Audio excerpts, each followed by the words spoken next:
For this episode, I flew out to the Morozko Forge headquarters in Phoenix, Arizona to meet with Tom and Paul, who have created what I would consider to be the healthiest and most advanced hot tub ever made. Simply put, the reason why it is so advanced is because it uses ozone to keep the water clean, meaning no chlorine. It has many other features as well, but my specific favorite feature is that it has the ability to turn on hydrogen mode, which essentially injects hydrogen gas into the water.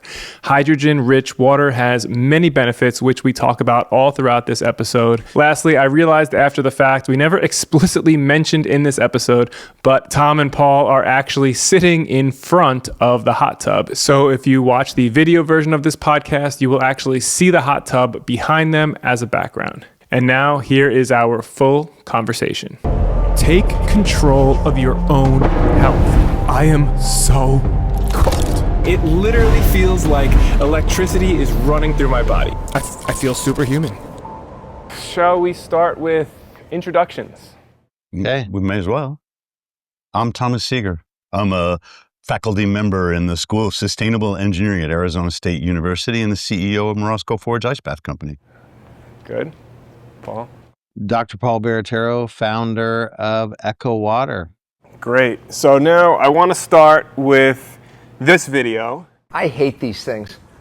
Hot tubs, big danger, multiple reasons. I've told you about chlorine and chemicals in swimming pools. This is 10 times more toxic. You know why? The heat opens up your pores and allows you to absorb the chlorine and bromine, both thyroid disruptors and both chemicals that disrupt your immune system. The fact is that there is something we can do about it. Fortunately, today, they can make these out of salt water and ozone and avoid the chlorine and the bromine. But the point is, in the meantime, I wouldn't go in these things. I know people get the gross factor because they think people pee in there, they drink in there. That doesn't even freak me out. It's the dang chemicals, because when you heat up your body, you absorb these chemicals at a much faster rate, and it's going directly into your bloodstream. Hormone disruptors, thyroid at the top. That's perfect because he's talking about absorption. What do you want to absorb in a bath? Hydrogen. Yeah, so I guess that first of all brings us to what's the problem with hot tubs? Well, you've got one, and you don't like it. Yeah. Because to keep it clean, you have to mega chlorinate it. Yeah. And I won't make a bath with chlorine in it because I don't believe in poisoning my customers. No. That's the number one thing that's wrong with hot tubs right now, is that to keep them clean, you must create an oxidative stress. So the oxidation reduction potential is very positive. And you do that with, as Dr. Pompa was saying, chlorine or bromine. That oxidation destroys pathogens, bacteria, viruses that could be in the water are destroyed by the chlorine. So we do that to try and keep the water sanitary. The problem is that what's poisonous to the bacteria is also poisonous to the human body. So Morozko will only use ozone. Ozone is O3. In the atmosphere, oxygen is ordinarily O2. So this O3 is an aggressive but short-lived oxidant. It will deactivate the viruses, it will destroy the bacteria, but it will not poison the human being. The difficult thing is most ozone generators don't work. When we were testing them for ice baths, I went through like 6 different models in my kitchen. And although they were advertised for hot tub use, they were cosmetic. Like they didn't put out anywhere near enough ozone to make a difference. We found a model that worked, and then we discovered that at high temperatures, the ozone degrades so quickly that even Jacuzzi, who will sell what Dr. Pomp is talking about, a mineral bath with ozone, says you got to shock your water once a week or once every couple of weeks with chlorine just to keep the thing clean. I'm not interested in that. So what we did was spend 3 months working on an ozone and pH control system that will operate at 104 degrees Fahrenheit, disinfect the water, keep it crystal clear, and keep the chlorine and the bromine out of your bloodstream.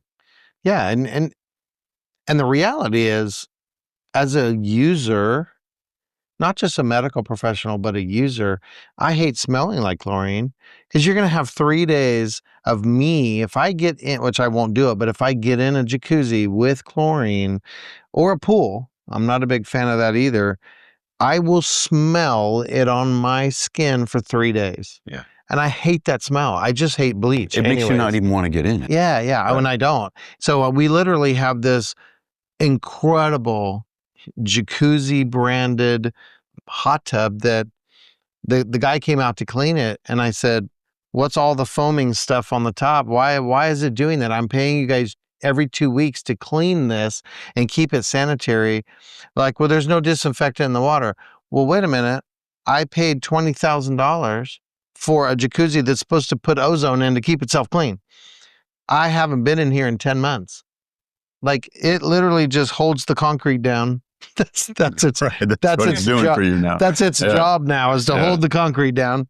And I said, we haven't used this. I said, what's the foam? And he goes, oh, that's it's from people using lotions and other stuff that gets water. I said, That can be true. a human Except that being nobody been in there. hasn't been in here Yeah. in 10 months. Yeah. So who's lotion, right? We getting like migrant, well, who's in it, And he goes, oh, really? No one's been in 10 months? I'm like, yeah, no, I think what's happening is the ozone isn't working and you have swamp water barely, right? And so you got a lot of chemistry going on. So it's actually horrible. And so what you've created is perfection. Honestly, you have the best of everything you would ever want to bathe in, which is the perfect mineral content, the temperature, which is always soothing and wonderful. And then you're using water to deliver good things to the body instead of harmful chemicals to the body. So I had this experience with a friend of ours. I was invited down to El Salvador. There's the Bitcoin paradise, right? Yeah. And I went with him to talk to his Bitcoin buddies. We did a field trip up into the mountains to get into the natural hot springs. Nice. And this was after I'd visited you. Yeah. And I got this idea of how terrible your hot tub is. And I'm sitting in the volcanic springs in El Salvador, and I'm going, there are 3 things. We're grounded because the water is coming out of the ancient volcano. Yeah. There are minerals. Yep. And there is oxidative, I should say, a reductive chemistry that is controlled by the hydrogen and the sulfur in the water, not an oxidative chemistry. Correct. Every natural hot spring in the world has these 3 characteristics. Besides the temperature, they're grounded, they have high mineral content, and reductive chemistry. That's correct. So I'm like, wait a second. I can fix Paul's hot tub. I can fix every hot tub in the world and make the next best thing to a natural hot spring. Yeah. And that's the Morozko. That's right. We're grounded. Yeah. We've got the minerals, and you can switch from our ozone disinfection mode into a hydrogen mode. Now you get the benefit of transdermal absorption of the hydrogen. There's a timer that switches it back to ozone for disinfection, and that saves you a trip down to El Salvador. You can put it right in your backyard. Yeah, and we have hot springs in Utah. People can go in them all over the world for hot springs, but what you're doing is bringing the mountain to them. What you're doing is bringing that naturally occurring beauty to their home. And I love it. And, what we were talking about is how you and I met naturally through being at an expo, talking about our products and the marriage of Morozko and Echo to bring hot water and hydrogen. It's been a beautiful journey that we've been on.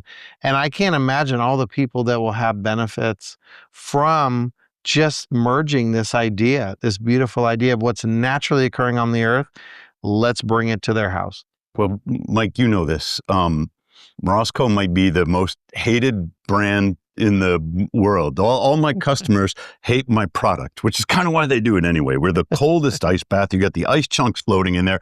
Nobody enjoys this. There are a lot of metabolic benefits. In particular, the ice bath will relieve symptoms of chronic oxidative stress, but not everybody's going to get in there. Yeah. So now we have a hot product that people are going to be much more comfortable using, and they can get the hydrogen benefit. Right. They don't necessarily have to ice bath. Yeah, I love, it's the same effect of warmth in general. It's usually soothing to people. It's soothing. It can be a nice wind down in the evening to get prepared for sleep and detoxification. In the fact that the Morozko mineral hydrogen bath will elevate hydrogen levels in the blood within 5 to 10 minutes. The reality is when you're sitting in this, within 5 to 10 minutes, you will have an elevated hydrogen level in your bloodstream. And within a week to 2 weeks, you will see significant changes in skin density, collagen, the strength of the skin. Some people have, skin that's really weak, very easy to abrade or to have Especially as we get older, it tends to get thinner. Yeah. So collagen is the issue. Fibroblasts need to drop collagen, whether it's wound healing or just in general, having collagen. And the beautiful thing is hydrogen will bring more efficiency to the body. The body is designed to produce collagen, but we have reactive oxygen species, we have stress, we have all kinds of things going on in our lifestyle that prevent efficient generation of collagen. Hydrogen offloads that in the body so that our body can produce collagen the way it's designed efficiently. Now, what's that going to do? Aesthetics. Now, I don't know how many people want to look good. I don't know. I don't know. Who needs it? Yeah, who needs to look good? I think it's unpopular to look good right now. But no, reality is you want your skin to look the best. People spend a lot of money on serums and all kinds of things. This can be something you get in on a daily basis, and you will see differences in splotchy skin. How long should someone stay in a hydrogen hot tub? Well, it's a good question. I would say personally 10 to 15 minutes. We're at 104 degrees. Yeah. 20 minutes is a lot of thermal stress. It's a lot actually. of thermal stress. Yeah. I would say 10 to 15 minutes at your max. I personally wouldn't stay that long in 104, personally. You can set it to 98 if that's what you like. 98 is where I'm comfortable because I don't start sweating, because you will get a detox. If you get in 104, you will be sweating and you will start detoxing. You will sweat through all of the pores that are not under the water. So you'll sweat through your hair, you'll sweat through your head. And if you leave your arms out, you'll sweat there too. You can absorb the hydrogen in your abdomen and your legs and sweat through the other parts. But you will not sweat into the water. Correct. Your body knows that there's no evaporation. Dynamics, right? Water, So there's a phenomenon called hydromiosis, which Google thinks is a spelling, mistake. But this phenomenon means that when your skin is saturated with water, you will not sweat through there. So I agree, you can do the detox, but if what you're doing is looking for more hydrogen benefit, take the temperature down, keep it under 100. Now you can stay in for 20, 25 minutes and absorb more. Now, the beautiful thing about hydrogen, you will begin within seconds absorbing. As Dr. Pompa said, and I've known Dr. Pompa for 15 years, dear friend, you will begin absorbing hydrogen within seconds of being in the water. But 5 to 10 minutes, you've absorbed what you're going to absorb, and now it's working for the next 7 days, 5 days, 10 days, whatever it is your system needs. But the bottom line is it doesn't end when you get out. And that's what I want people to understand. When they get out of the Morozko Mineral Hydrogen Bath, they will continue for the next 7 to 14 days. Definitely the first 24 to 48 hours, you will begin to have processing for collagen. The next 7 to 14 days, you're going to have a number of things going on in the body, a residual effect of signal modulation, whether it's NRF2 pathways, whatever pathways, we don't have to get so egg-headed in so this. You've started a process by absorbing the hydrogen through the skin. And that process can play out over several weeks.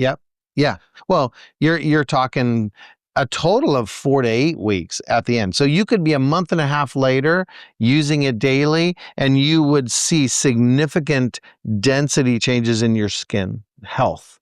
So literally each day you're getting in this, you're going to have that experience. Now, you'll also have fat reduction, whether it's adipose tissue, brown fats, white fat. Hydrogen will activate that, and you will have a slimmer waistline. We've got studies on this showing that everyday bathing in a hydrogen bath not only changes skin tone, splotchiness, of course, eczema and psoriasis and acne, cystic acne, but then also the waistline being trimmed down and slimmer. I could use that. Yeah, me too. So there are studies on this, literally body mass index, waist to hip ratios that change in 30 days of getting in a bath. So how many benefits do we going to stack on this, right? You can look better, feel better, but then you're going to actually lose some fat that you don't want. Okay, but hang on.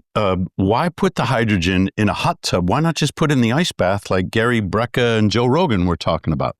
Well, it's a great idea. The problem is you're only in an ice bath for 1 to 3 minutes. At least my ice bath. Like, what are you doing in there for 10 minutes? Yeah, like you're like, doo-doo-doo. Right, don't do that. Yeah, if it's 34 degrees, yeah, it's surprising. Do 2 to 4 minutes. Yeah, and just remember what we talked about. And Dr. Pompa said it. When you're in warm water, your skin is open. Your pores are open. In cold, it's the opposite. Your body's clamping down. I don't know. You will still absorb hydrogen. Yep. You just don't have the time element to be in somewhere for 5 to 10 minutes. You know you're going to go in a warm bath for 5 to 10 minutes. That's really not difficult to accomplish.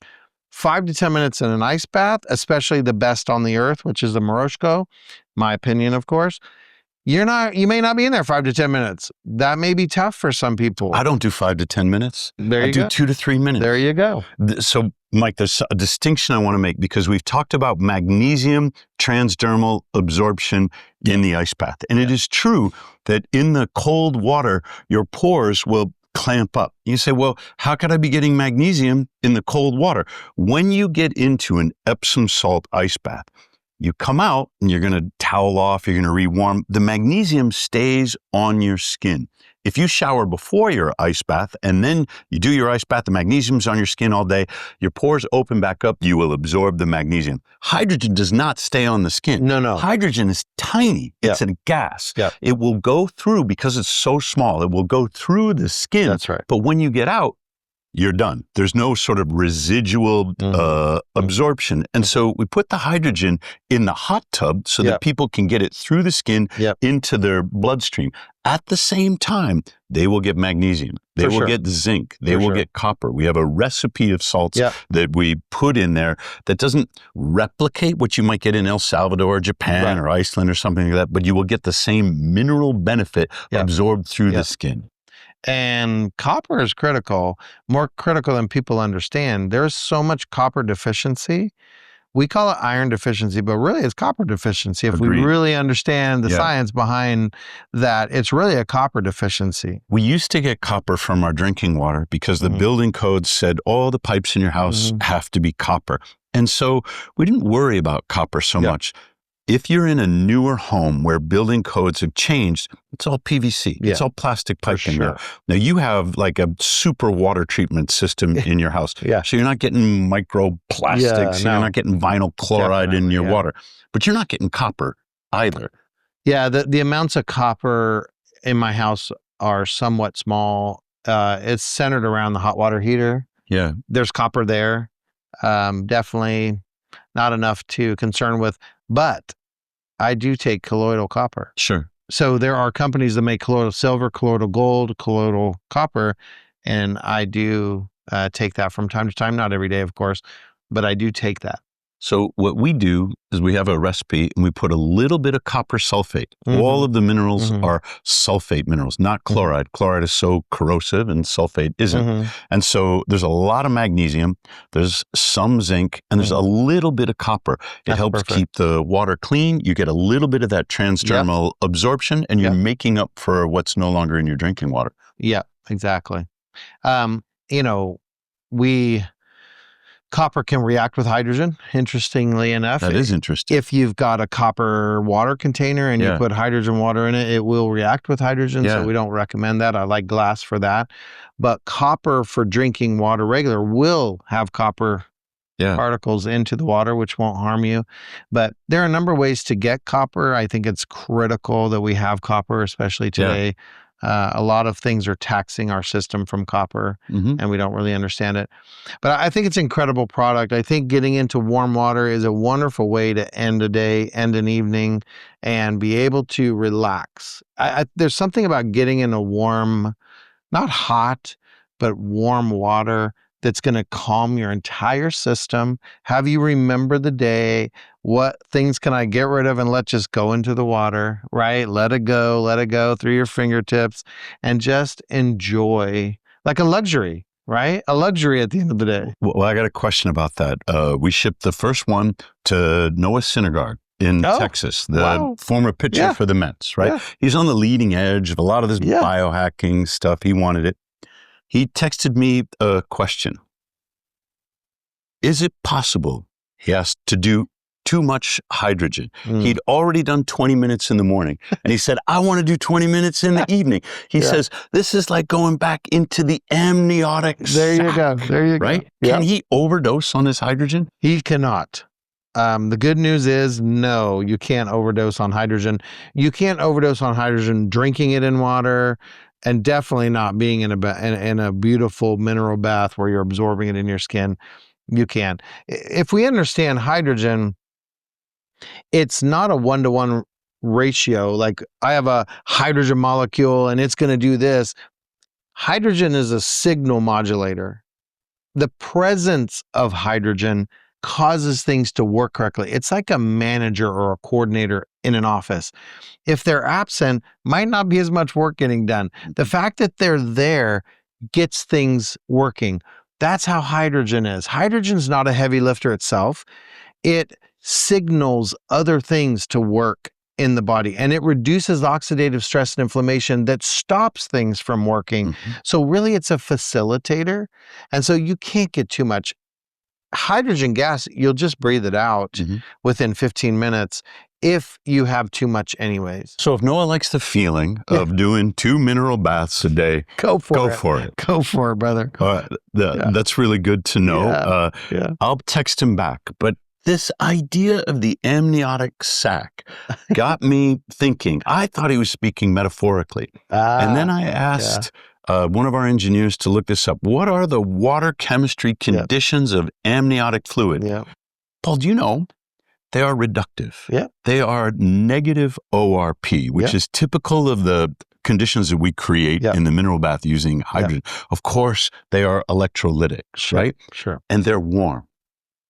Noah isn't just making this up. He's like literally he was dropping telling us, right? He's recreated, that we've recreated sort of what feels like being in the womb again. Well, what's interesting with an embryo is you're breathing in amniotic fluid, right? In the process. As the embryo, right. Right.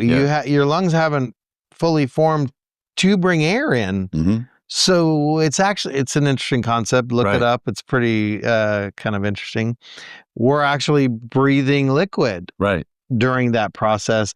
So it would make sense that fluid would have to be antioxidant. Correct. Which is what that negative is.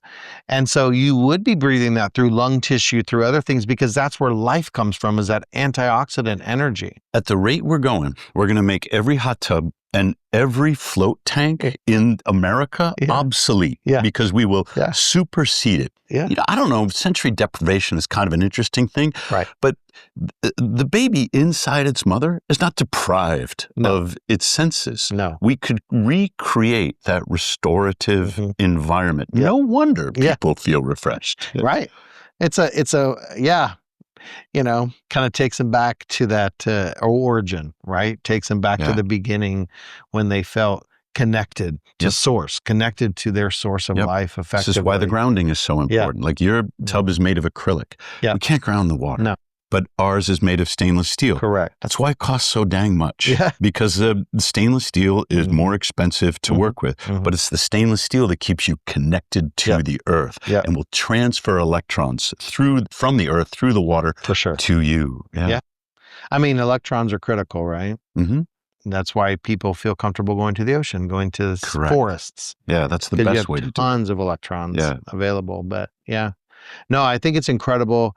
I definitely, this is something that people should be doing. I think cold and hot and the mixture of both have been around for centuries, right? As long as people have been on the earth, we have sought out heat and cold for different reasons. And there are different benefits. It's a stress test on our body. Absolutely. And I think it makes us healthier. Hormesis, right? So the reality is hydrogen, if we look at life, hydrogen and oxygen make up water. Separately, oxygen is an oxidant, hydrogen is a reducer.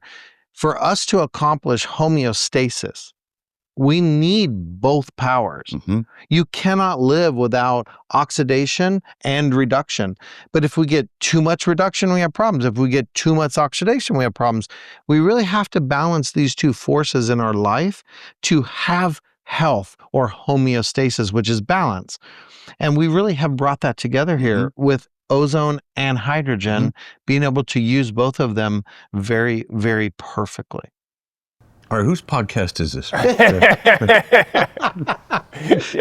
Yeah, well, it's all We should great. let you get a word in. Yeah, it's all good. I mean, I'm certainly enjoying it, and really just so excited for like what I would consider to be like revolutionizing hot tubs. You know, I'm just someone that, like everyone else, I'm human. I love hot tubs. Haven't been in one in 5 or 6 years, like ever since I learned about how bad chlorine was, and not just from getting it on your skin, but more importantly, just inhaling it. Like I hate being around pools. I hate being around hot tubs because it's vaporizing chlorine. You're inhaling it into your lungs, and that's just inhaling it. So just getting in, it's like I haven't even been in a hot tub in so long. So I'm just so happy to see people coming together. And A lot of people own them and never use them. Correct. The hot tub, as we understand it, was invented by Jacuzzi. He had a son with rheumatoid arthritis. Now, that's an autoimmune disorder. Ordinarily, children don't suffer from this, but part of the therapy, this was in the late 30s or 40s, part of the therapy was they were supposed to drive to a hospital and they were doing a whirlpool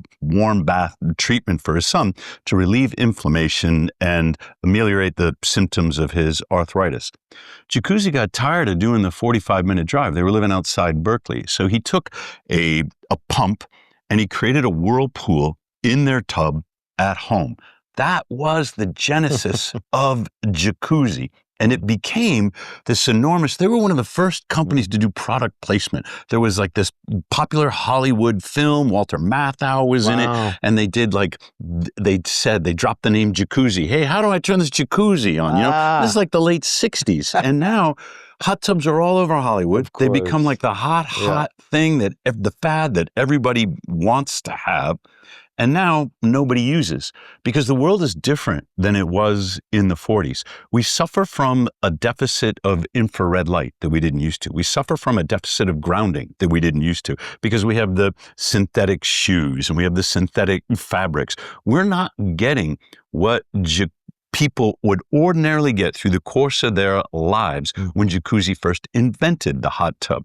So now we got to bring some of these things back into our life because our technological, industrialized existence has separated us from nature. And the Jacuzzi brand, which is so well known, has become kind of a generic term for all different kind of hot tubs that get made in China and become so cheap that people can have them, but it's also ruined the experience because it doesn't take you back to nature. No. It's not therapeutic in the way your intuition feels like it should be. You go into the natural hot springs, Mike, you go to Utah, you go to some place where the ancient volcanoes are heating up the water and it's bubbling out of the earth. You're going to feel a completely different experience than if, I don't know, you were at the Ramada in the honeymoon suite, you know, firing up their hot tub or something. Yeah. And why do you think that is? Could there be hydrogen in those waters? Yeah, there is. For sure. The chemistry of these volcanic waters is controlled by the couple between the hydrogen and the sulfur. So these are the two elements that can exchange electrons and control what's called the ORP, or oxidation reduction potential. This water's coming out of the ground. Of course it's reductive because it has no contact with oxygen. It has no oxidative capacity. And so one of the therapeutic aspects of being in the natural hot springs is it's one of the few experiences that the human body has with those reductive conditions. We're in the atmosphere. We're constantly in an oxygen-rich state until we get into the natural hot springs. And now part of the therapeutic feeling that we get is that we're in a reductive state that will allow the skin to repair itself faster by removing some of the stress that it's ordinarily under. They have gone now and tested all of the quote unquote healing waters on the earth where you have demonstrated cures, right? There are waters on this earth where people go in, millions of people a year. This isn't just like a few, right? 5 or 10. It's millions of people over hundreds of years have gone to Lourdes, France, right? Like you have places that they go in Mexico, France, Germany, Russia, all these places.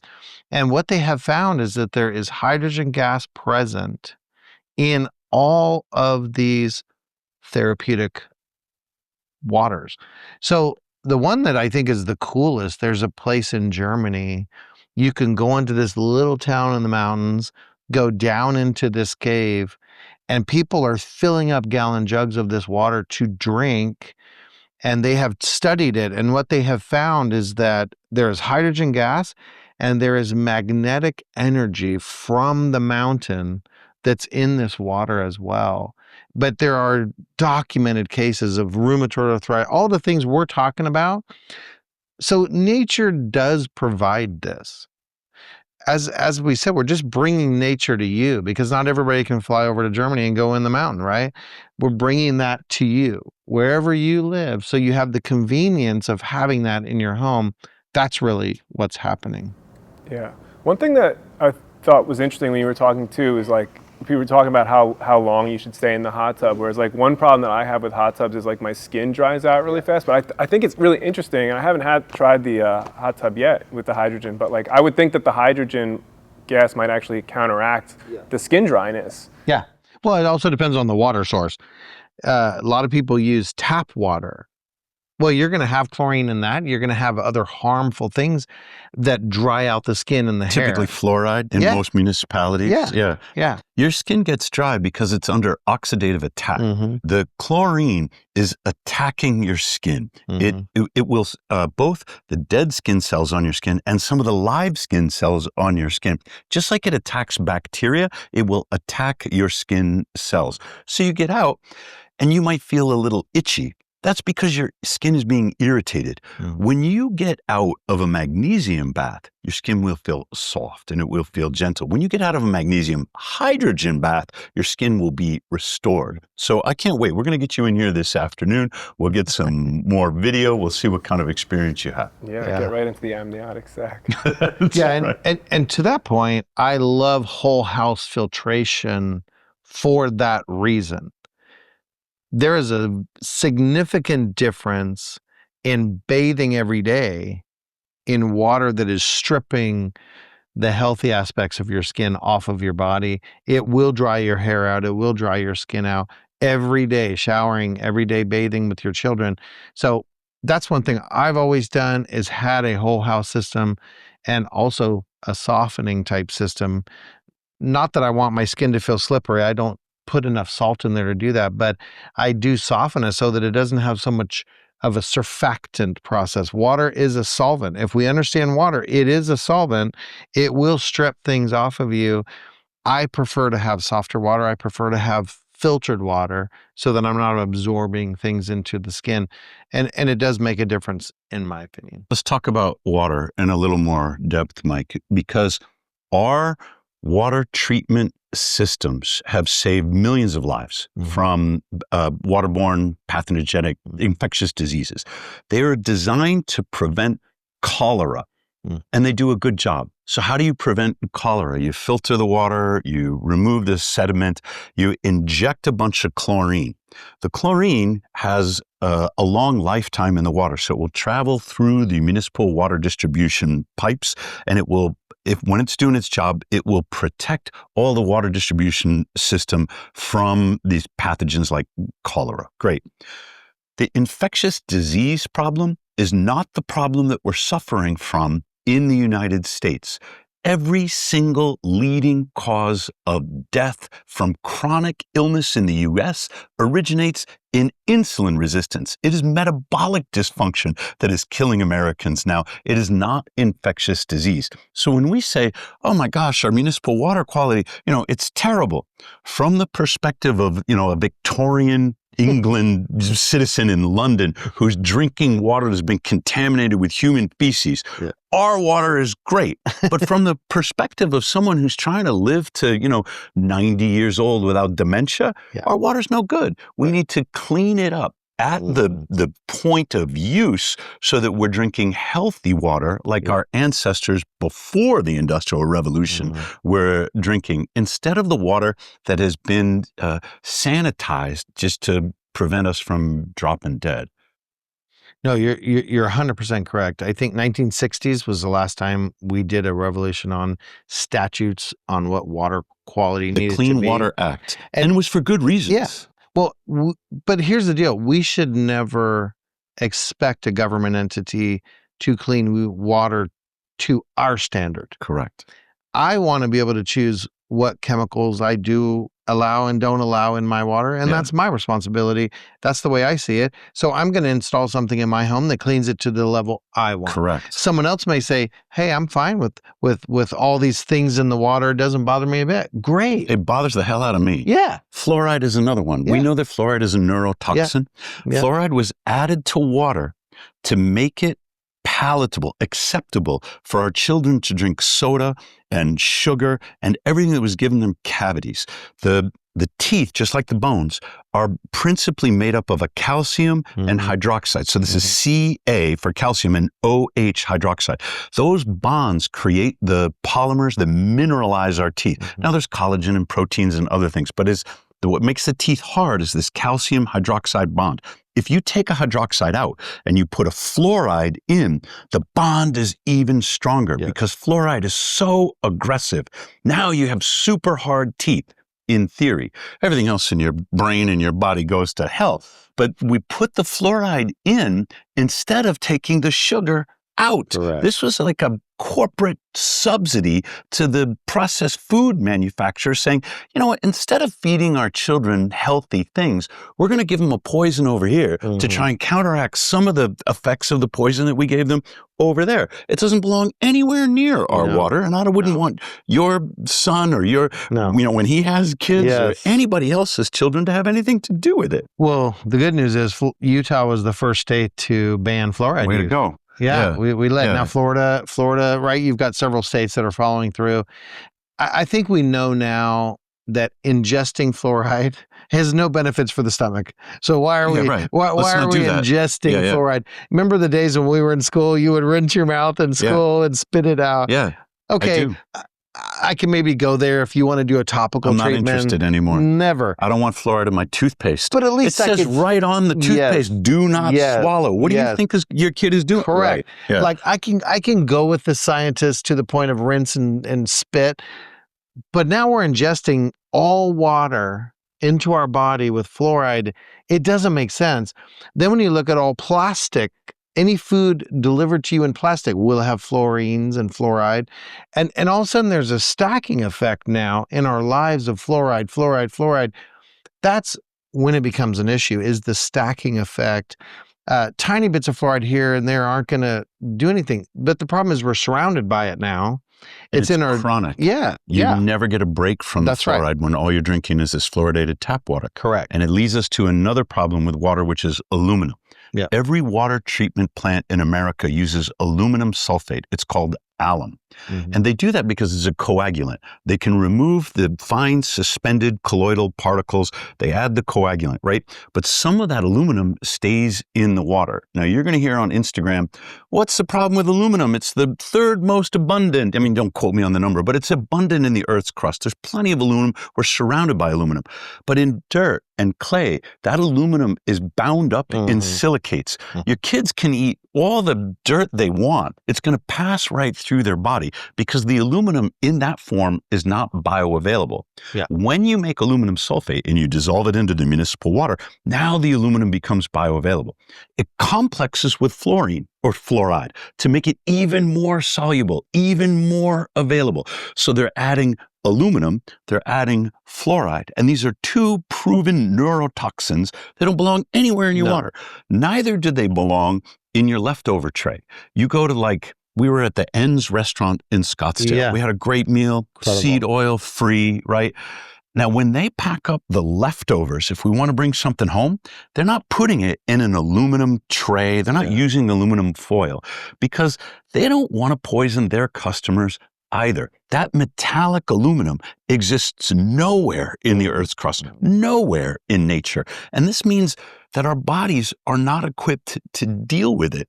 Keep the aluminum out of your water, keep it out of your fridge, keep it out of your cookware. Don't use the aluminum foil. And if you do happen to have aluminum and you're contacting it with fluoride, know that the fluoride will suck that aluminum metal up into solution where your body will absorb it. Well, yeah, that's where fluoride came from, right? It was in a byprocess of aluminum manufacturing.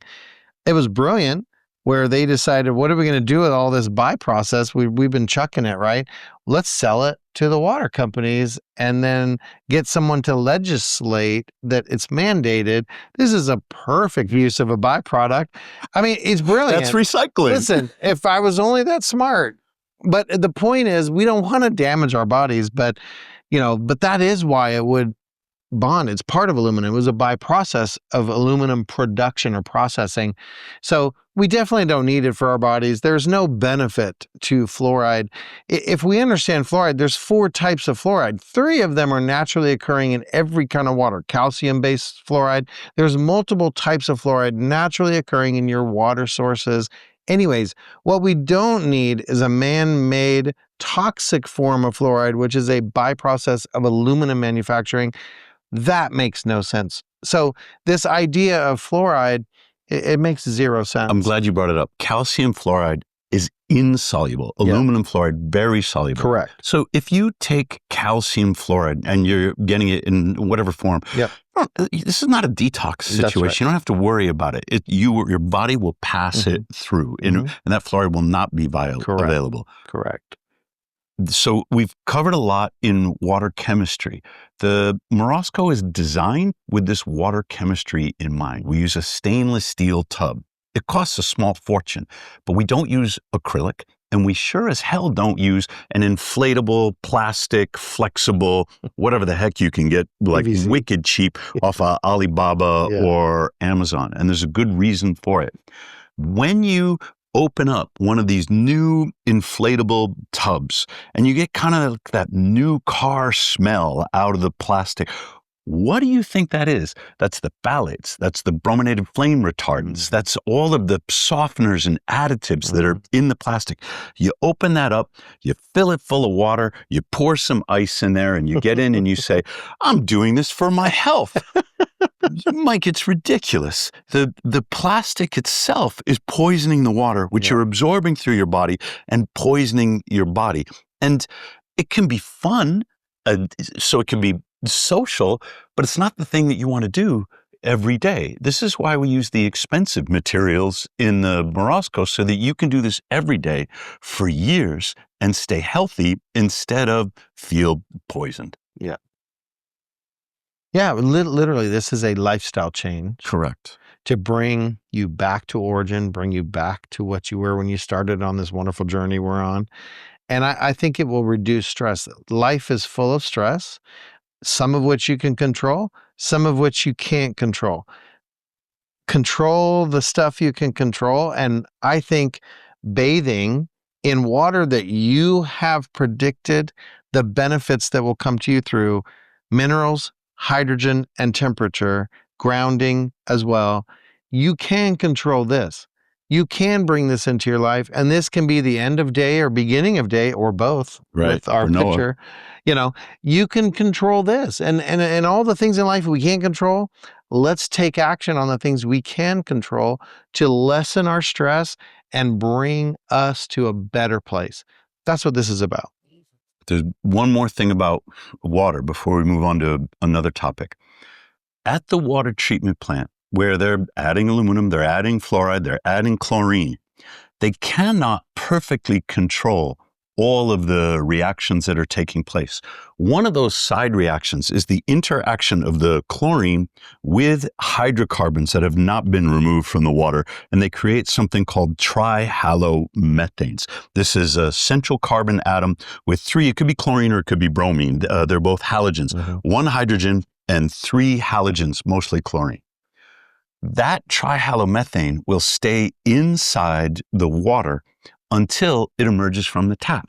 So you might say, okay, I'm going to treat my water that I drink. I'm going to use, maybe it's an activated charcoal filter or something, and I'll be scrupulous about swapping that out so that I'm drinking clean water. But when you get into the shower, all of the trihalomethanes created at the treatment plant accidentally, they will outgas into the air of the shower because you're taking a hot shower. The route of exposure to this known carcinogen, the trihalomethanes, is through what you're breathing, not through the skin when you're in the shower. And so there are these sort of indirect, surprising routes of exposure that require the whole house system. Right. Now, when you draw a tub, and you're saying, well, I want to use the whirlpool that came with my house, and you drew it up from your hot water heater, same thing happens. The carcinogenic aromatic, I shouldn't say aromatic, but sorry, the gas, the trihalomethanes are outgassed from the water. You'll breathe them in. Would vaporized be a good term? Probably not the right term that I'm thinking of, but it moves from the dissolved state inside the water into the gas phase, into your nostrils, is absorbed by your lungs, goes straight into your bloodstream. One of the advantages of the Morozko is you're not filling it up from the tap. You fill it up and you leave it alone. You'll have to top the water off every once in a while because when you get out, you bring some water with you. But it's like a pool. You don't change the water in your pool, and you don't change the water in your Morozko. You fill it with clean water, and you leave it there. The ozone system, if it's at home, runs 4 or 5 hours at night. If you're in a business situation, you got to run it all the time so you can get your Board of Health approvals. But that ozone cycle will clean the water so you don't have to replace it. Then you use the hydrogen cycle, which shuts down the ozone. Otherwise, ozone and hydrogen can combine to form just regular water. You shut down the ozone, you move it into hydrogen mode, you do your 20 minutes, you get your hydrogen benefit, it will automatically switch back to ozone. Chlorine need never touch the bath. And this is why we only use sulfate salts. I just don't want chloride or chlorine. I don't want the chloride to interact with the ozone and form an active form of chlorine that might again poison my customers. Yeah, I wish we would take and convert from chlorine to ozone in our country. France uses ozone for their municipal It's water. much more popular in Europe, but there's a problem. The ozone is very short-lived. In the ice bath, the cold temperature of the water means that the ozone won't degrade as quickly, and it's perfect for ice baths. But to make it work in a hot tub, we had to do a lot of research. Oh, yeah. Because the higher temperature in the warm water will degrade the ozone. It just decays into O2. Sure. In order to keep that ozone around long enough so that all the water is disinfected, we've got to adjust the pH. So the mineral bath has an automatic pH controller. It uses sulfuric acid to maintain a pH that's about 6.5. As pH goes up and temperature goes up, ozone becomes less and less effective. So we've got to control the chemistry carefully to make sure the ozone is effective. The municipality can't do that. Even in France and Germany, what they'll do is ozonate in the plant, and that's to reduce the trihalomethane production. But then they'll still add chlorine before they get into the pipes. Now, do you have multiple sources of ozone? We use in 4 the heat now, different ozone generators. And we do that. We could get like one enormous one, but we've got 4 generators, 4 injection points, and 4 separate what are called contact chambers. So the water flows in reverse. It flows down. So the bubbles of the ozone will stay in the contact chamber longer. We get good mixing, and then they're injected into the tub. The ORP inside that contact chamber will get up close to 1,000. That's positive. Yeah. That's instantaneous deactivation of terrible things like Ebola virus, But when it comes out into the tub, it's no longer so high. Now it's like 500, where it will prevent it won't deactivate viruses, but it will prevent the growth of bacteria at that level. Well, and to give you a reference, chlorinated water would be a positive 600. No kidding. Yeah. Yeah. So if you were to test tap water that's got that's been chlorinated, Yeah. your kill spectrum, and if we go to a pool, same kind of thing. Oh my gosh. You would have a positive 600 because that is an environment that's going to kill. It's a disinfectant type Correct. environment. So we're literally drinking in water and absorbing through showers disinfectant water. Here, you're reversing that. You're going back from positive 600 to 0 and then back up to around 400 negative, which would be an antioxidant energy. Correct. And it's a stored energy. It's not an actual electrical energy. We don't want you to think there's electricity in your water. No. Some people have asked that question before. ORP is an oxidation reduction potential. Right. This is an energy that you would test with a meter, but it is telling you whether it's oxidative or antioxidant. That's what you want to think of. Is it bad for me? Is it a killing or is it preserving and supporting? And in this, it would be a negative, which would be supporting or antioxidant versus oxidant. And so I think it's the perfect environment for someone to chill in. What we've done is created the first bath that can toggle between the oxidative and the anti-oxidative. You hit a couple of buttons and you can control the ORP conditions in the bath water. This doesn't exist anywhere in the world. This is why I say we're going to make all the other hot tubs and float tanks obsolete. I find it interesting too. If you were to like Google what's the correct pH for a swimming pool, ChatGPT would say 7.2 to 7.8. So, we have someone that said no, like ozone works better at 6.5. So that's our recommendation. Let's talk about the way Gemini and Chat and all the search engines, these AI engines work. They scour the entire internet, and by the entire internet, I mean Reddit. And then they say, what have people written on Reddit? Because they have to use public sources to train their models. So if you ask it a question, what's the ideal pH for a bath? What it will do is say, what does Reddit report as the ideal pH and all the other public sources? These are averaging engines. Mm-hmm. If you want to live an average life, you should take your advice from an averaging engine like ChatGPT or Gemini or whatever. And now you can be on like 5 prescription medications by the time you're 55 years old because that's the average. I don't want to live like a common sick person in the United States. This is why I've got these 2 books, The Uncommon Cold, The Uncommon Testosterone. We just started a podcast called Uncommon Living. I don't want to be average because average in America is sick. So I don't take my health advice from ChatGPT or whatever. I don't give health advice. I'm an engineer, not a medical doctor. So I got a PhD in environmental engineering. All I can do is tell you what the journal articles say. Some of those journal articles are behind paywalls where Chat can't find them. I can tell you what the case studies say, what my readers who say, this is what I did. I started doing ice baths and I don't have rheumatoid arthritis anymore. I don't have Hashimoto's anymore. I reversed my type 2 diabetes. Chat won't find I hope Chat won't find my emails, but I can't be 100% sure about that. So I can tell you what people report to me, and I can tell you what's in the clinical research. If you're relying on these AI engines, you are going to get what's average and normal outcomes because that's all they're trained to give you. And that's not good enough for me. Yeah. No, they can get your emails if you program it to do so. There's a comfort. So don't write to me anymore. Yeah, right? Oh my gosh. Yeah, I literally was just in an angel investing conversation yesterday with a company that has launched AI for companies, and it does exactly what you don't want. It searches all employees, texts, emails, messaging through social media, through everything. And what it's doing is predicting issues within your organization and within your customer base based on the emails they're sending. It identifies every problem and every this and makes, so trust me, it can get there pretty easily.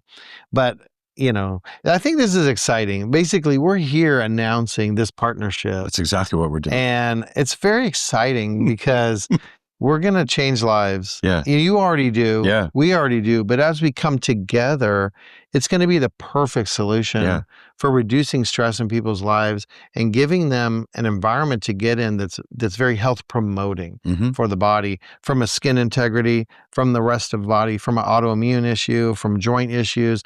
It really is a good thing to be doing, and make it a favorite pastime to get in warm water that's wonderful for you. So I'm honored to be a friend, actually, and to have this relationship that we've This created. friendship was the genesis of the whole, idea. I didn't know problems like this existed until I came over to your house, and you were generous enough to say, "Hey, stay with me," and you showed me this crappy hot tub. Yeah, right. Yeah. Exactly. You're like, guess what? This is crap. But now you perfect it. I love it. I love it. Yeah, we need to definitely have people have that solution. But, we were talking earlier that what I've done in my career was based out of love for my wife and wanting to serve and love and lift. And that's really my whole desire in life, is to love and lift individuals so they can accomplish their divine potential. And it's the same thing that drives you, right? We're both driven by the desire to serve and love and lift and help people accomplish what they want to accomplish. And in my opinion, when you're hurting and stuck in bed, you're not going to do much serving, right? It's when you feel good and you're out. That's when you're going to serve. And so I'm honored to work with you. We're Echo as a company. We're honored to be helping people with Morozko. Thank you. They say necessity is the mother of invention. There's something to that. But perhaps love is the genesis of invention. When you see somebody suffering and your brain starts working on it, you say, I wonder about this. I wonder if we could do about that. What could we do over here? I will never reverse my son's type 1 diabetes because his pancreas just doesn't make insulin anymore. And I make machines. I don't bioengineer, islet cells or something. Right. But I've reversed type 2 diabetes. And I'm overstating this. I've built a machine that will allow people to reverse type 2. That would be a different podcast. That's a leptin sensitivity issue. But we can talk about that another day. But it is interesting. Hydrogen has a tremendous relationship with type 1 and type 2 diabetes mellitus. So you might actually do more than you think you can do by getting them absorbing hydrogen because it will actually help type 1 diabetes. We've got 70... we can help it. Absolutely. We can reduce insulin demand. We can improve insulin sensitivity. Lipid and glucose metabolism, as well as sensitivity. And you have two, ghrelin and leptin, right? Leptin is definitely reformatted through hydrogen. And there are many studies on type 1 diabetes with hydrogen gas. Definitely. So again, this is going to give a pathway for hydrogen into the body, and that will affect over 200 disease models. From a hydrogen perspective, this is good to know since we're putting hydrogen in this bath, right? And they can absorb that. There are currently 1,500 studies, 200 disease models that are influenced and benefited by hydrogen. And Should we be surprised? No. Because our body is supposed to produce hydrogen. Right? We have flatulence, right? But now we'll call it fart therapy because it's good for you. So anyways, the point is hydrogen is there to reduce oxidative stress and inflammation, and that's your leading cause of disease. So it should not be a surprise that we're going to reduce pain and conditions because the cause of it is oxidative stress and inflammation. The combination of those two things is where disease comes from. So we're going to give a pathway for hydrogen in the body, which is going to reduce oxidative stress and chronic inflammation, which is your cause of disease. So be prepared for all kinds of things to be better. So obviously, Paul, I've done an extensive podcast with you on hydrogen in general. You sell a flask that turns water into hydrogen water. Are there the same benefits from ingesting water orally versus transdermal? That's a great question. And the answer is yes, there are similar benefits, but different pathways. So interestingly, when the most effective method of administration for hydrogen is drinking water, however, the next most effective is absorbing. And so what's interesting is getting hydrogen into the body is what's important. And there are multiple ways to get it. We can create it on our own when we ferment food properly in the colon. That would be the natural way, which we would create hydrogen gas. Our body's designed to create it because it's so necessary. But because of gut damage, we don't produce hydrogen the way we're supposed to. And so we need to supplement with hydrogen. And so either you're going to drink hydrogen water, or in this case, you're going to bathe in water. And what brought us together is the fact that we have a unit that can be added to a bathtub if people don't have space for a gorgeous thing like this that's perfected for bathing. You can retrofit, and Morozko will be able to get that to you as well. If you want to retrofit your Roman bathtub or something along these lines, you could put some Epsom salt and have the hydrogen. But that's where we started with this, is having a bath unit that people could get in their own home that would allow them to do this for themselves. It's the same way jacuzzi started. Yep. And so transdermal is extremely important for affecting the body. It won't do all of the things that drinking water will do, like gut function repair within 2 weeks, having people that are gluten and dairy intolerant, having them being able to eat gluten and dairy without inflammation. It won't accomplish that in the same way. But just like drinking water won't affect the skin as impactful as bathing will affect the skin. So I always say, get multiple mechanisms to get hydrogen into your life, because there's going to be a cascade of benefits with every way to get in. You can also inhale hydrogen. That is the least number of effects, but it would be good for long COVID or asthma or things like this, because you're directly impacting the lungs. But a lot of people don't know all the benefits of hydrogen. There are tremendous, kind of shocking benefits in some cases. I don't think most of the public knows that if you have rheumatoid arthritis or joint issues, that can be gone in days to where you don't have pain anymore. I think people don't understand that schizophrenia and bipolar and just ADHD can be affected greatly by hydrogen in the body. So when we start to look at, Parkinson's, there's 22 studies showing disease modifying effects. When we talk about cancer, when we talk about diabetes, when we talk about, sports, athletes, every single one of these things have tremendous benefits. So as it relates to a mineral bath where you're getting hydrogen in the body, there's going to be a lot of athletes that would want to get in a bath for recovery to expand or increase or speed up recovery times. Just drinking hydrogen water will reduce recovery times by 85%. And that's because of lactate. You don't have the same relationship with lactate in the muscles and things that bring this oxidation to the muscles that require many times hours of recovery time. We want to go to minutes of recovery time. And so having that, be able to get in a bath and have that accomplished with your muscles would be incredible, right? So I know there's athletes that do ice, and you got to be careful in some case how you use cold and heat for recovery. I think this is perfect to be able to increase the muscle, expand the muscle, put hydrogen into that muscle, and then have recovery times.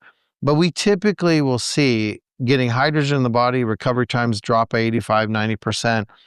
And that is huge for people that if you're looking at your digital equipment, whatever brand, I won't mention any brands, but there are all kinds of devices that monitor your recovery, monitor your heart rates, monitor what's going on in the body.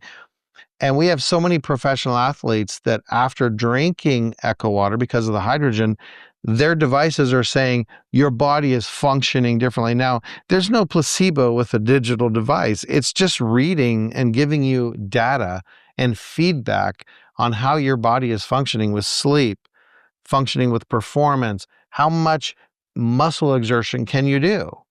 We typically with athletes would have exercise-induced muscle decline. Well, hydrogen's going to stop that. So again, getting in a bath daily or drinking water or both hits every single pathway for Are you recovery. finding that most people are hydrogen deficient? Yes. That's why I created Echo, 16 years ago, was because of my wife. But after helping her heal 20 years ago, really, is when our journey started with 2005, 20 years ago, November, actually, this month, 20 years ago, is when I began this process.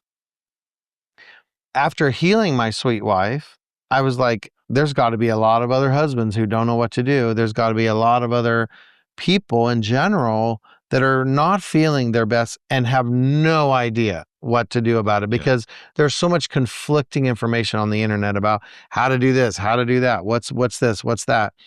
And I had no idea that it was my wife's gut issues that were affecting her entire life, from thyroid issues, gynecological issues, short-term memory, energy levels, anemia. All these things were a result of gut issues. Today, we would assume, or we accept the fact that 90% of the population in the United States of America have gut dysfunction to one level. Now, I'm being kind because most of them have a pretty pronounced gut issues. You go to Europe, you have less pesticide use, and so you have 30 to 40% gut issues over there. Here, we have 90%. That means every 10 people you meet, 9 of them have gut issues. Therefore, 9 of them have low immune function. 9 of them have neurologic issue to some level. 9 of them can't go run around the block the way they actually could if they had a gut that was functioning properly.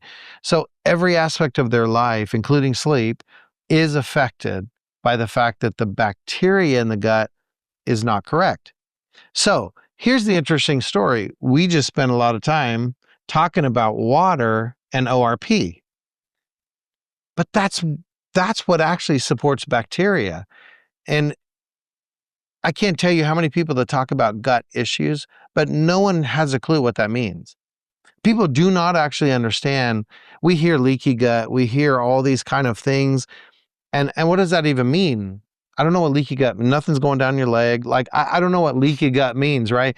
And we know that it's an open system. Clearly, you go to the bathroom without opening some door that's locked or something. It is an open system.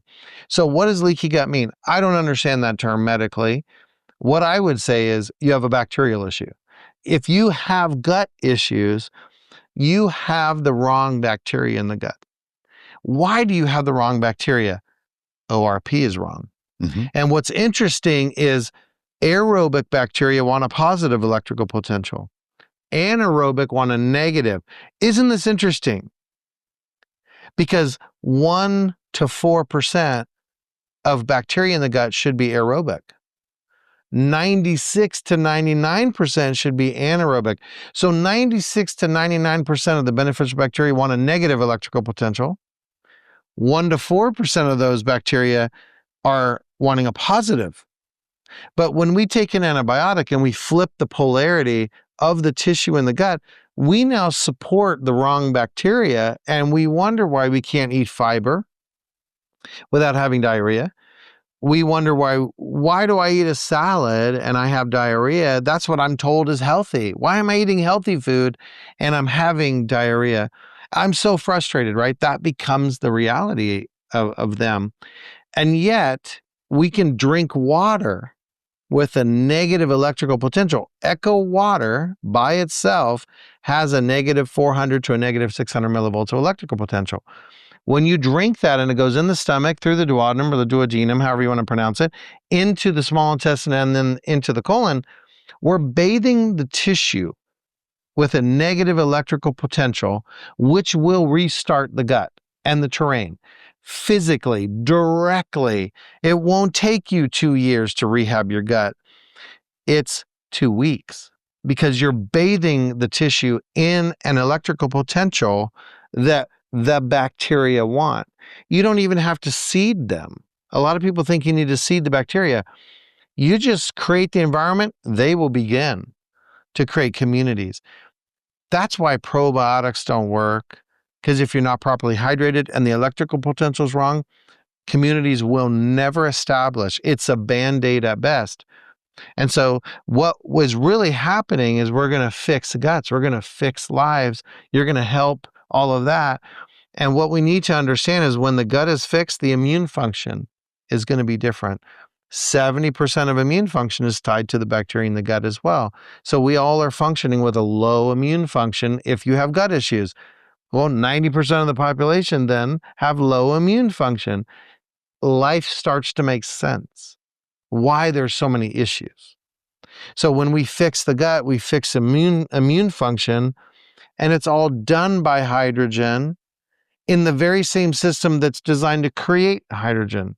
It's a symbiotic relationship based on electrical potential. Anyways. One of the things to keep in mind is that, or here's a way to think about it. You don't actually digest your food. Correct. You have microorganisms in your GI, your gastrointestinal tract.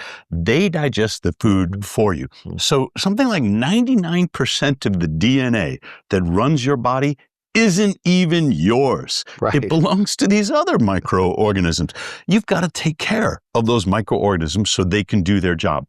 When those microorganisms are working on the food that you eat, they will produce the metabolites that your mitochondria can use. That is, they will create, as a result of their own metabolism, the chemicals that move into your bloodstream, are transported to your mitochondria. Glucose is one. Fatty acids are others. But the mix of those chemicals are a product of the mix of your microorganisms, your GI microbiome. When the microbiome isn't right, they will produce fatty acids that are toxic to the mitochondria. When they are right, they will produce fatty acids that promote mitochondrial health. So you can have two stages to this metabolism. Remember what happens in the gut and then what happens in the mitochondria.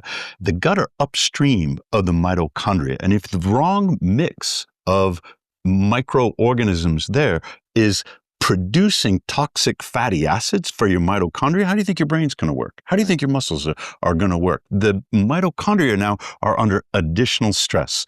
They're responsible for what's called respiration, the use of oxygen to combine with these metabolites to produce ATP or to produce heat, to run everything in your body.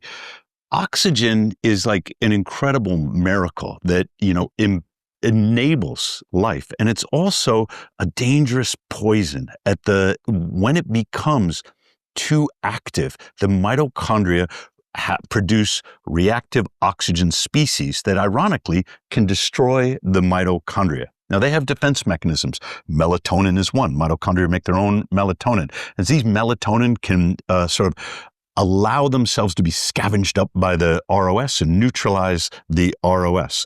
There's a lot in social media about antioxidants, and I think it's gone way nutso. We run on oxidation, but the key is to balance. Some production of ROS can be good, too much, chronically bad. And that's where you're talking about most people in the United States, because they have a poor diet, because they have a poor light environment, because they have a poor thermal environment, they are under a constant state of chronic oxidative stress. But you were quoting to me at dinner that hydrogen, which is an antioxidant, will selectively not scavenge, selectively neutralize the excess oxidative species in the body. Will you talk more about that? Yes. Specifically, it's the hydroxyl. A hydroxyl radical, which is the most cytotoxic or cell-damaging radical in the respiratory chain of the mitochondria. Hydrogen will stop hydroxyl radicals from forming. And so if we wonder how do they form in the first place, it's kind of, is it a chicken or the egg, right? You have low energy because you're not producing ATP. So you're going to do what? You're going to eat sugar or carbs because that's like hitting a turbo button for your body. Well, now more ROS is triggered because when you convert sugar and carbs for energy, you've got oxygen species that are being created. And so now you have more ATP problems. So it's just a self-fulfilling prophecy because now you got more carbs, more sugar, more carbs, more sugar. And so we call that carb and sugar loading, so that athletes or people that are demanding their system give me energy now, I can't produce enough pounds of ATP for what I'm wanting to occur. So either I'm not going to be able to run around the block or I eat sugar, right? Well, eating that sugar and carbs creates more reactive oxygen species, and it's just a constant process. Hydrogen comes in, satisfies the need by offloading the oxidative stress, no longer having hydroxyl radicals and superoxide, for example, the two main things. And now your body is offloaded so it can produce ATP without throwing sugar in the mix. And these are what the athletes are loving. This is why so many athletes are using Echo Water, is because they don't have the problems with oxygen radicals being created, because they're not having a sugar and carb load to get the energy they want. And quite honestly, this is why athletes from Africa and other places are outrunning us, because they don't have the gut issues we have. They're eating a different type of food. They have a gut that's intact. Therefore, their mitochondria function properly, and they can outrun us all day long, even with our sugar and carb loading. So if you really want to function, we change that entire dynamic by getting rid of sugar and carb loading. We get the ATP production from mitochondrial function by having hydrogen in the system and having the bacteria that produces all of these processes, which anaerobic microflora wants what? Medium chain and short chain fatty acids and fat. So if we get fatty acids and fiber, that's where hydrogen is produced from. The interesting thing is, aerobic bacteria wants carbs and sugar. That should only be 1 to 4% of the bacteria in our intestinal tract. And that should tell you how much of your diet should be carbs and sugar versus fatty acids and fiber.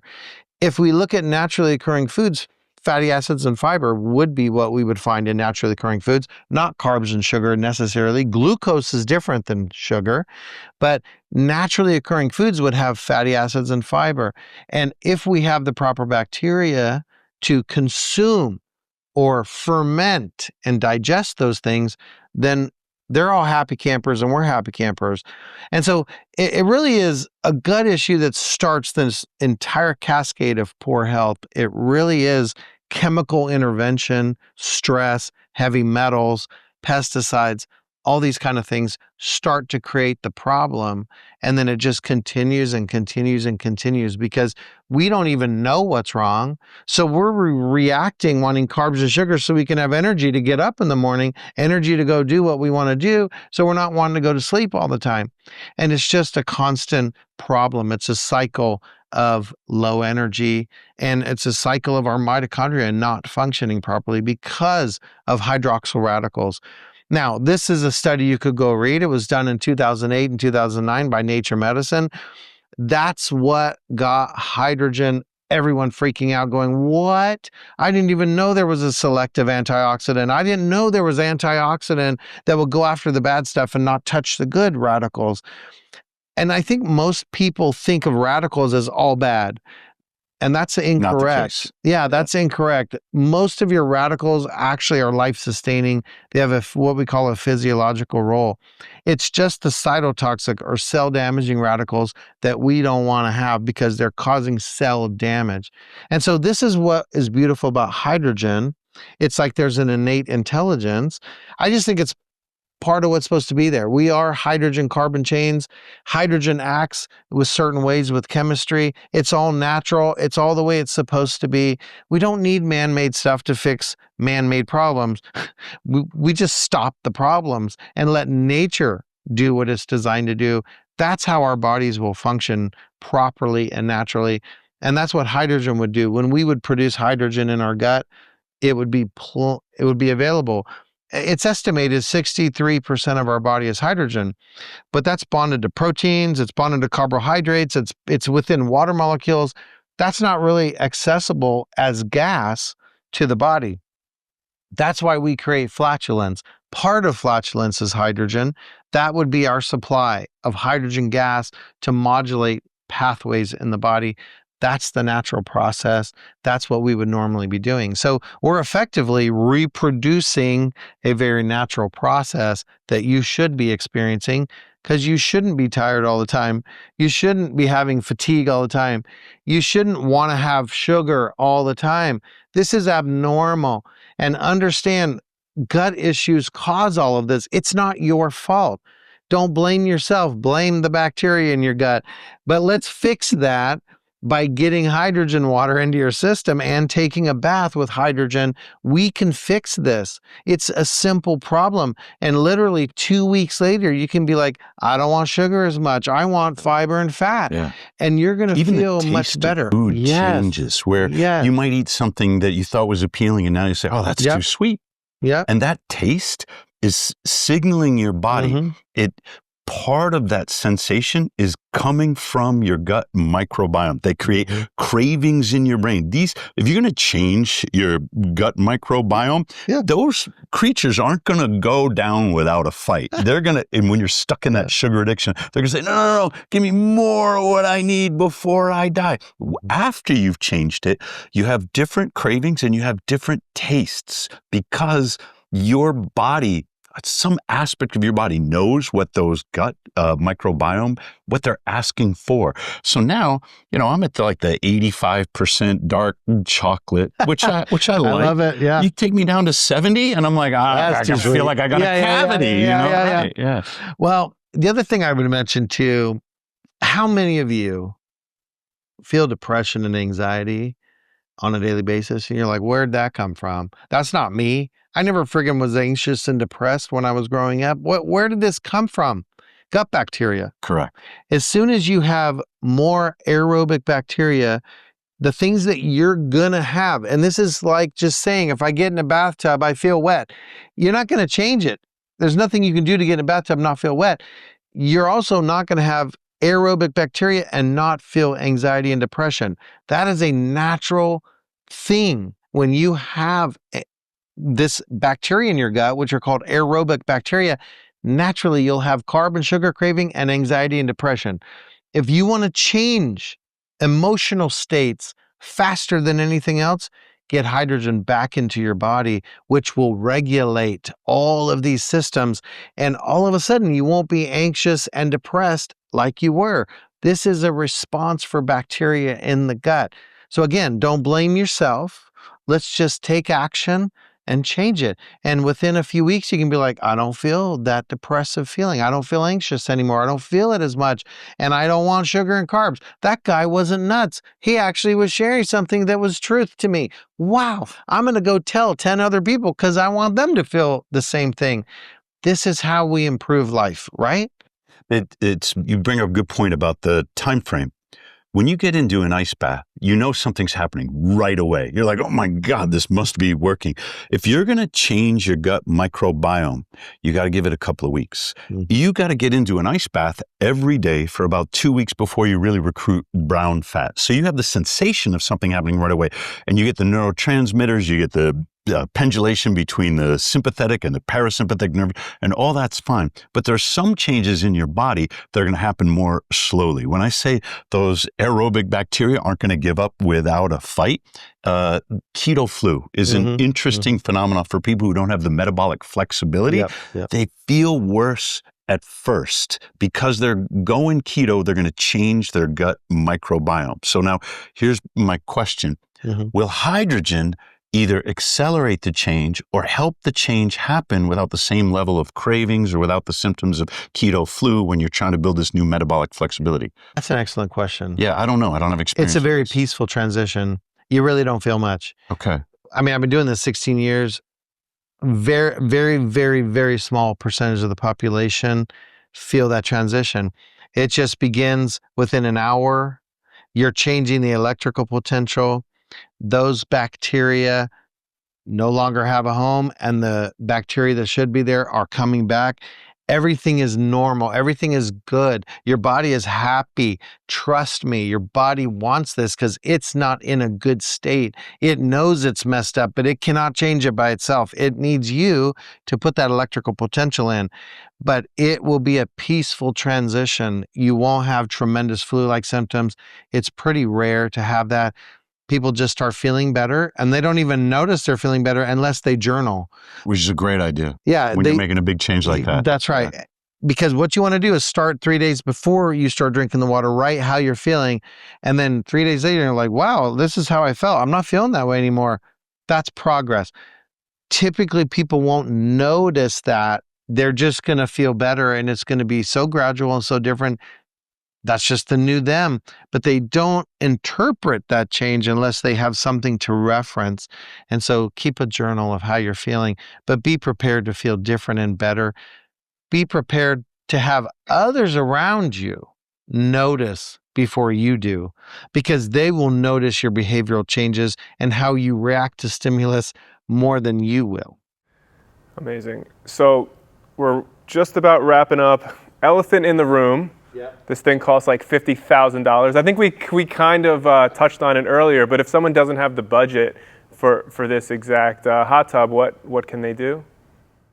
What I'd like to do is sell this to businesses all over the country so that people can use it in a commercial setting. They don't have to install this massive machine in their own home. And then they can go, it could be $25 a pop, or it could be all you can do for a monthly fee. Like a lot of the ice bath spas that have popped up, the best place for me to get this out there would be to sell it to them where people can pay for it as they use it. But someone like Paul and some of our other customers, they don't want to get in the car and drive 20 minutes, down to the place and share it with other people. If you have the means, then this is the way to do it. It's there on demand. You can do it every day. You don't have to make a big investment out of it. Yeah, and then there is a solution, as we talked about earlier, which you can get from Morozko. You can get, we do make a bath unit that can allow you to change your bathtub. If you have a Roman bathtub in your home, in your master bedroom, bathroom, or what have you, if you have a tub, if you don't have $50,000 to buy this amazing thing, I would highly recommend this. But if you just physically don't have the space or the means, there's another solution. And Morozko can help you that. Echo can help you with that. We are here to meet you where you are, to help you, so that we can help you accomplish feeling the best, living the best life you can, and we'll meet you where you're at. And it essentially looks like that. Yeah. It looks very similar to this. This is a research unit. Yeah. The commercial unit will have better branding on it when you buy it direct. It will be obvious that it's an Echo unit. The controls are a little bit different. The one that we've got plugged in here is so that we can develop this machine. Right, but yeah, so you basically put that just It's right the next to same your size, bathtub, same hoses. pump out the water, insert the hydrogen gas. Right. It's a into water, compromise. absorb it. You're still using whatever water system you have in your house. The temperature won't be as easy to control. You won't have the same pH control, and it's a lot cheaper, and you can still get a lot of the benefits. Mm-hmm. So if you can get 80% of the benefits for 1/10 the cost, for a lot of people, that's a pretty good proposition. Mm-hmm. Agree. Yeah. Unrelated, we were kind of talking about the amniotic sac and everything. So what happens to the baby when the husband and wife are laying together and the baby's in the amniotic sac? Mike, is this a personal interest that you have? Somewhat, it's a little bit, but Paul had said something last night I kind of want to tee him up for.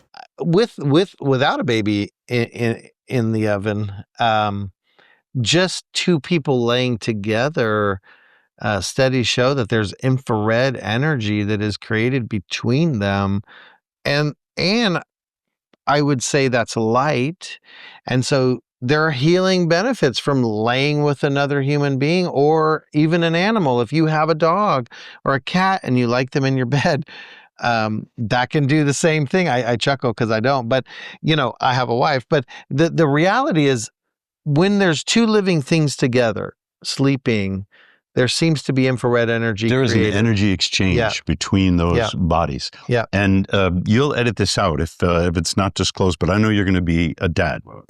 Is it? We're good. Yeah. Okay, good. When your baby comes, you are going to have people in your family who love you. And they want the best thing for your baby. And they're going to say, oh, have you sleep trained your baby yet? Have you put it in its own cage, in its own room, separate from you and its mother, where it is all by itself to try and figure out at its tender age how to soothe itself to sleep? I read those books for my parents' generation. It was Dr. Spock. It was terrible. So what you're missing when you put your baby in its own crib away from everything else is the sound of its parents, the energy of its parents. I mean that literally, like the infrared For sure. energy and other wavelengths. It will, of course, it's going to feel anxious. Of course, it's going to feel scared. Of course, it's going to be dislocated. But what those people will tell you is, aren't you afraid? I co-sleep with my kids, of course. Aren't you afraid that you're going to roll over and smother your child? How could that? I'm not drunk. How could I be so insensitive? And the answer is no. I'm not afraid of that at all. I'm more afraid that at this tender age where neurological development is going faster inside my child than at any other time in its life, it's learning the wrong things. It's learning that I'm not here for them. I'm not protecting them. I'm not part of how they develop. So you're going to decide however you and mom are going to decide how you want to sleep. What Paul's pointing out is that there's an energetic exchange between you and your child. And that exchange has already started while it's in the womb. The womb is not sensory deprivation. The womb is a rich sensory environment, including infrared light from the mother, that is stimulating the right kind of neurological development in the child. Yeah, unfortunately, when I travel, my wife never sleeps the same without me there. Of course not. And I mean, these are the reasons being. And to your point, I've been married 31 years. It'll be almost 32 years soon that I've been married. And we have a 22-year-old, almost 23. Next month he'll be 23. And we 100% had him in the bed with us. For my wife would know better, but I would have to say probably 2 years.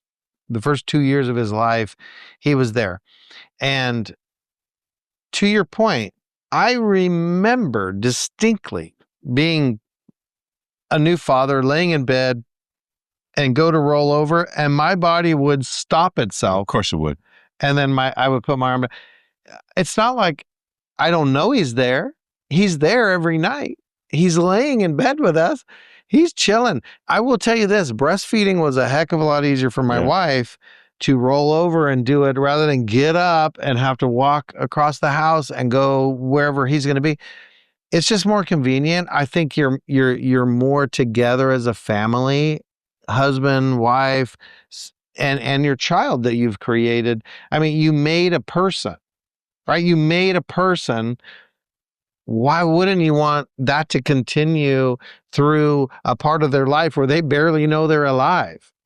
I mean, think about it. They're in a totally different environment. I can't imagine how scary it would be. Yeah, you're like, what? And they say it's sleep training, like eventually if you keep them in a room by themselves, they'll stop crying. And it's like, well, no but kidding. They give up. Of course. They give up on the idea that you're no one's coming to get me. Right. I can't imagine what kind of neurological, psychological issues that has later in life. This whole, this is my opinion.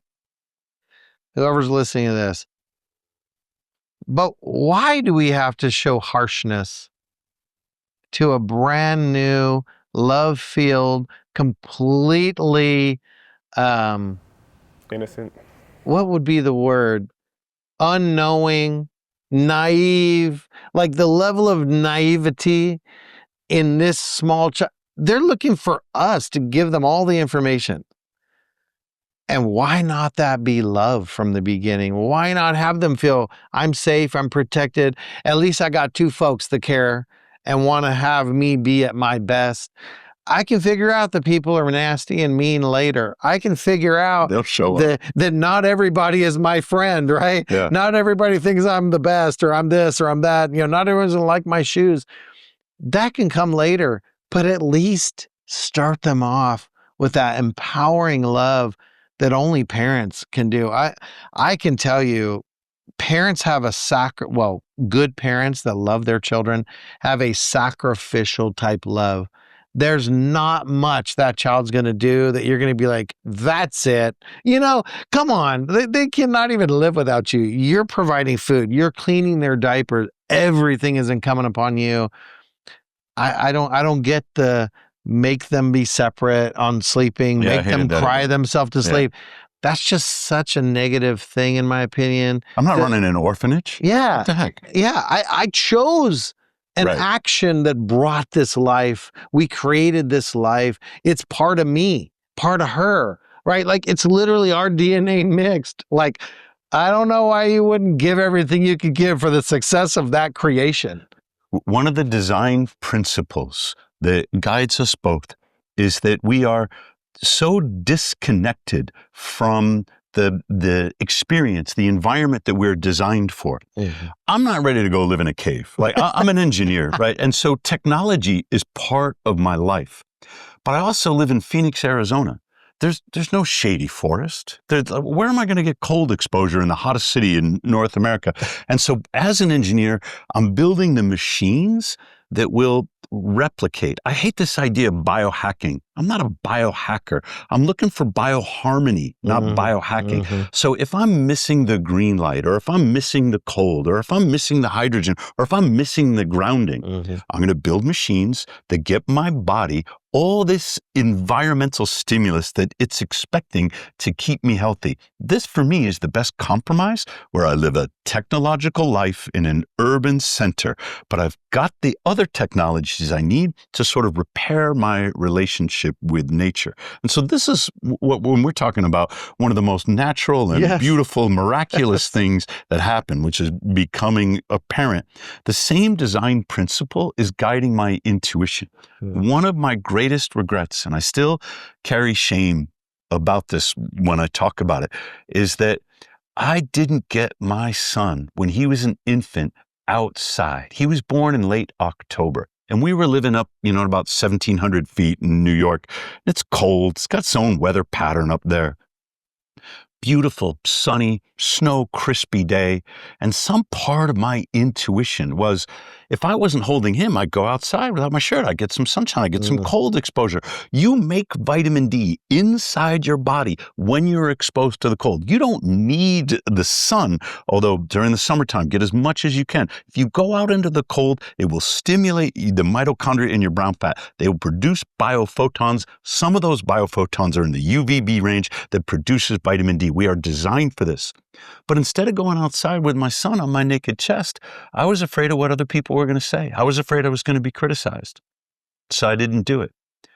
Type 1 diabetes originates in vitamin D insufficiency in the first year of life because the infant is born without a developed immune system. It needs vitamin D to develop a healthy immune system. And my son didn't get the environmental stimulus that he needs. I set him up for risk of his type 1 diabetes diagnosis because I overrode my intuitions about what would be healthy for him with, whatever social norms. There was no Chat GPT at the time, but if I Googled it and Chat told me, oh no, you should definitely not go outside in the cold with your child, Chat would be wrong for the health of my son. So I hope you let your intuition about our bodies and our relationship with the environment guide you in this experimental way. If it doesn't work, then don't do it again. Perfectly said. And we're just about out of time.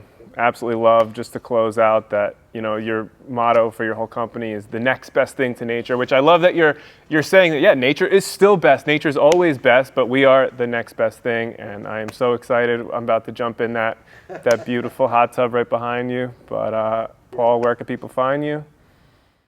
EchoWater.com, ECHO water.com. And then if you want to geek out on the studies, go to hydrogenstudies.com, hydrogenstudies.com. You can search all of the studies by parsing the data, but go geek out there, see the kind of type in disease models, organs, whatever you want to learn about. If hydrogen affects it, it'll be there. There's thousands of studies there. Thank you.